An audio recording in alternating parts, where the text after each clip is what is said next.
2006. In the month of May. In the month of May.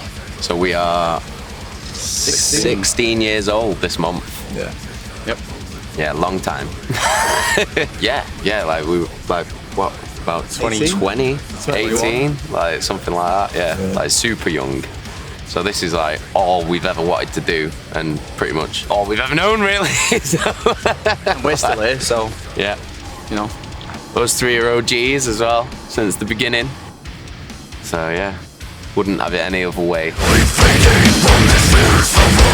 It's evolved over the years. You know what I mean? It's like back then, what we were trying to achieve back then was way more different than what we're trying to do now. So it's like bands that we looked up to down in 06 was like Dying Fetus, Suffocation, Devourment, you know, all that kind of brutal stuff, but that's still the groove. So, you know, we always wanted to be an extreme band, but we always still wanted to retain the groove. So we kind of like fell into the slam genre.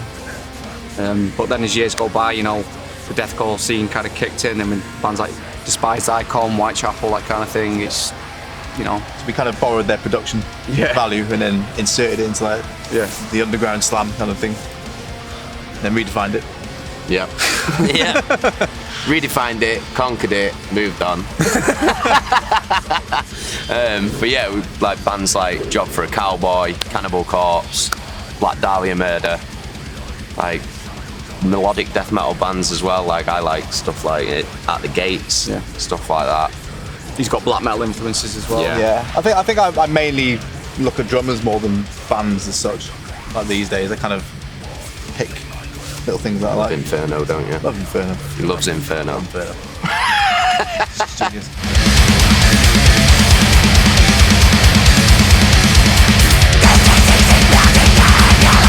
When we first started, we wanted to be the most brutal, the most nasty, so we had all the horror and gore lyrics, all that kind of stuff, and then we swiftly moved on from that, didn't we? Like, because it's, you know, I mean, you can write a few songs like that, but we started growing up as people and as musicians, we started like writing from more like personal experiences and feelings and thoughts and just the world around us, really. I think we write those kind of things very metaphorical as well. It's like there'll be certain lines that he does or I do, what we know exactly what they mean, but they can be interpreted in other ways, and it's like that's kind of what we want. I don't want it to be someone that knows all the time. So yeah, because that gives, if we leave our lyrics, I feel like if we leave our lyrics kind of vague-ish, like whoever's listening to it can kind of draw their own meaning from it, and then if they get a personal connection to it, because that's how I listen to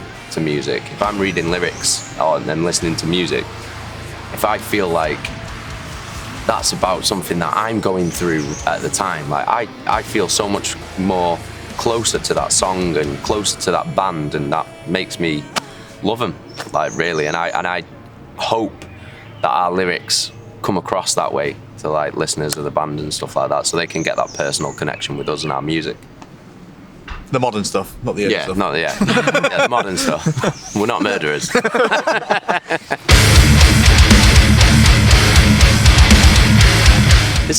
Brad left, our bass player, and it felt weird to introduce someone new to the fold, because at that point we're 14 years in maybe, and we just thought, you know what, a lot of bands are doing it. You lose a bass player, it goes on the backing track, so we just continued that way. There was no intention to bring anyone else in, and then, you know, another member drops off, and it's like, well, we're stuck with something here now. But we're midway through doing the album in terms of writing it and stuff like that, and it's 95% my music anyway, most of the time. I mean, we couldn't do a three-piece live because it just doesn't look right, so we decided on someone specific to do the job live. And then we did, and then that's kind of where we stopped from there. And I don't know if we're gonna, you know, become a four-piece again, you know, officially. But for now, the guy who's got the job has got the job live. So yeah, and he's doing a great job as well. Yeah. Another thing, it was always difficult for me to relinquish certain things in terms of the writing style like that. And the guy that we've got now, he's a shredder, and it's like, not that I'm opposed for it to be introduced to the band. It's just, it's not us yet. Do you know what I mean? Maybe I'll let him have a couple of solos or whatever like that, but he's, you know, you don't listen to Ashes Lie Still, and the next album is going to be fucking, who's he like? You like Steve Vai? Steve Vai. You like Steve Vai? Malmsteen. Yeah, Malmsteen. He loves Malmsteen. It's not gonna be not like, is it? You know. But hey, you never know in a few years. Yeah. We'll see. We might surprise you. I don't have to see him anymore until I go on tour, which works. It's better for you guys, though. Well, as well. he lived in Swansea. It took him twice as long to get to. Well, this is the thing, is that Do you know what I mean? I only lived in Manchester for like the first 6 months we were in a band together. brilliant. And I kind of lived everywhere around the country and whatever. I lived in London for about 9 years, and we used to rehearse every now and again for the odd show. Then I moved to Swansea, closer to home, and it used to take me 5.5 hours on a train to get to Manchester. And then my missus is from Spain, and when we started doing the band more kind of full time, we started touring a lot more. She was like, you know, listen, if you're going to be away for like 6, 7, 8 months of the year, I don't really want to be at home in the UK. Swansea. Yeah, I don't want to be in Swansea where it's fucking pissing down, wind and rain, fuck it all the time. I was like, okay, where do you want to go? She said, I'd like to go back home. I was like, that sounds great. So, let's do that. And then I remember you saying, like, how are we going to do the band? I was like, listen, the fucking flight is 2 hours, 2.5 hours. I've never paid any more than €50 return, so it actually works better. It's like 4 hours door to door. Yeah. Madness. So Yeah, and then I met Nico, who's our engineer, and he's got a studio that I use all the time, so it's literally it's better. Yeah. way better. It's literally better. Yeah. Now I've got time.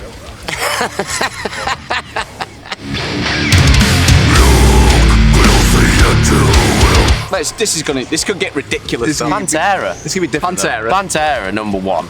Obviously. Slipknot. Slipknot, obviously. Lamb of God, Trivium, Cannibal Corpse, though. Slayer will come back and do another one, won't Yeah, they? Slayer. They've said it 5 Slayer. times already. Slayer. So we'll do the last Slayer tour. Yeah, the last one. No, give me Korn. Korn, Give me yeah. Give me some All arenas. the big ones. Yeah, we'll do arenas. That'd be nice. I'd like Gamma Ray, to be honest. Would you? Of course you Just to hang out with Kai Hansen. Of course you would. Behemoth as well. Yeah, that'd be good. That'd be nice. Cannibal Cannibal Corpse. Gamma Corpse, yeah. Cannibal Corpse all day. Better songs. Amazing people as well. Like we've toured with them before and they were absolutely lovely. And George is a beast. Corpse Grinder's a beast. Like, so, yeah, definitely Cannibal Corpse. Suffocation.